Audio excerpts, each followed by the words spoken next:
আওয়ামী লীগের পতনটা আরও আগে হইতে পারতো এই ফখরুল সাহেব যদি উদ্যোগ নিত। দেখছি এই ঢাকা শহরে দেশগ্রাম থেকে অনেক সাধারণ মানুষ, আমি তো বিএনপি কেউ ছিলাম না, আমিও গেছি, মানে এদের দুইবার তারা বড় সমাবেশ করলো, সবাই আশা আকাঙ্ক্ষা নিয়ে ঢাকায় ঢুকতো যে তারা গণভবন ঘেরাও করবে, এরকম কোনো একটা নির্দেশ আসবে।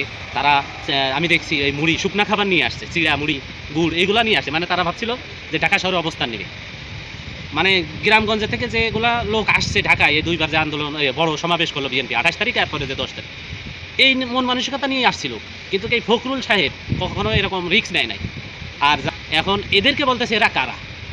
এই সাধারণ মানুষ এই পরিবর্তনটা এনে দিল। শেখ হাসিনারে আপনারা 16 বছর 17 বছর ফালাইতে পারেন নাই। হ্যাঁ, এই বিএনপি যে নেতাগুলাই যে প্রথম আলোকে বাঁচানোর চেষ্টা করতেছে, এবং এই বিএনপি আওয়ামী লীগের জনগুলাকে এখনও অনেক কমিটিতেও ঢুকাই দিচ্ছে এরা।